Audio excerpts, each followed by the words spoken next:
And then finally, we move on to problem solving.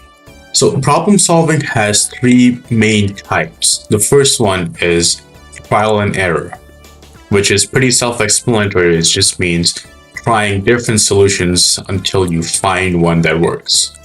It can be effective for certain problems, but it's not really. Well, it kind of sucks. Like, it's pretty bad in certain questions. Like, if there's 100 possible different solutions and you have to try every single one of them to find the right one, it's just never gonna work out. I have with me a gajillion, billion, trillion, dillion note cards. And I have to find one specific note card.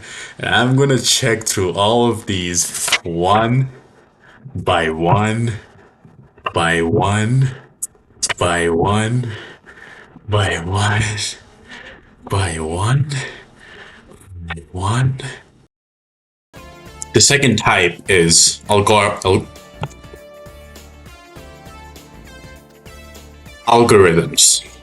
Algorithms are a specific set of step by step instructions designed to perform a task or solve a problem.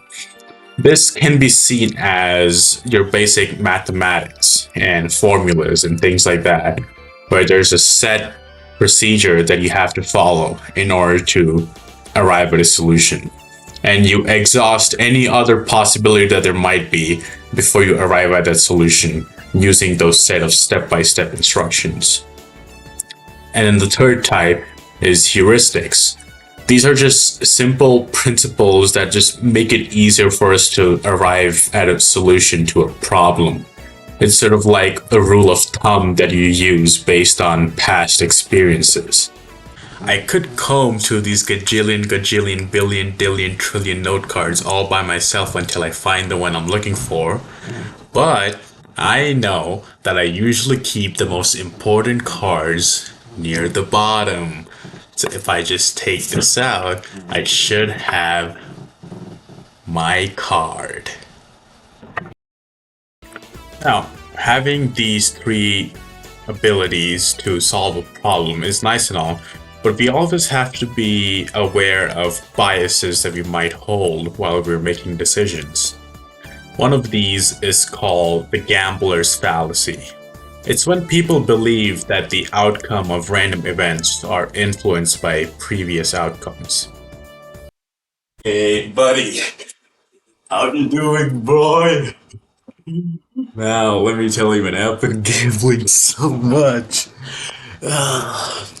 Now, watch this. I have a coin with me. Call it. Now, it's a 50% chance that it's either heads or tails. Is that heads? I don't know. 50% chance. Now, that was my first flip. On my second flip, what do you think the odds are? It's still 50%. Just because it was 50% the first time, irrelevant of what it was the first time, if we're considering that, the second time will still be 50%. The other bias that is really important to discuss is confirmation bias, and we particularly see this with the internet. Confirmation bias is the bias that states that when we make a decision, we actively look for information that confirms our ideas and ignores any information that does not conform to our ideas. I'm arguing with someone on the internet. This guy keeps trying to say that Gatorade is better than Coca Cola, even though it's not. I'm gonna Google this stuff. Oh, would you look at that? Would you look at that? Gatorade. First Google was first search. Gatorade has so many calories. Alright, now if you go to Coca Cola. Oh, would you look at that? The first search result is Coca Cola is so healthy for you and it's the best thing you could ever drink. Coca Cola causes cancer. Coca Cola kills. Coca Cola causes boils? I'm gonna ignore all that. That all doesn't matter. Another bias that you've probably heard of is called the sunk cost fallacy. It's a bias that makes you stay in a situation despite losing resources or benefits.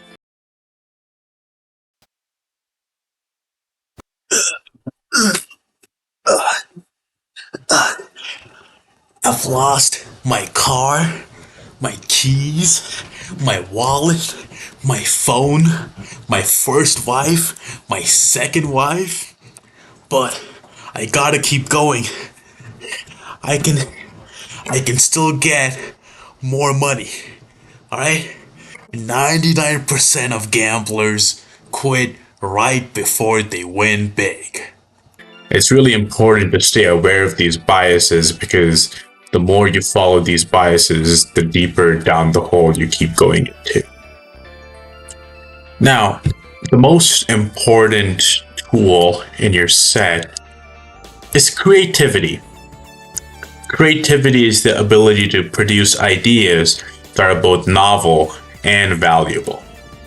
It's really difficult to teach someone or to even measure it, but it's still a really valuable ability to use.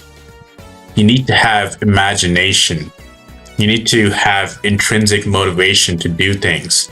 You need to be in a creative environment. Creativity is one of the most important things for being successful, not just in school, but in life. A good way to use creativity is called divergent thinking. It's expanding the number of possible solutions to a problem rather than just being stuck down just one path. Creativity allows you to expand all boundaries. You're no longer just stuck to one dimension.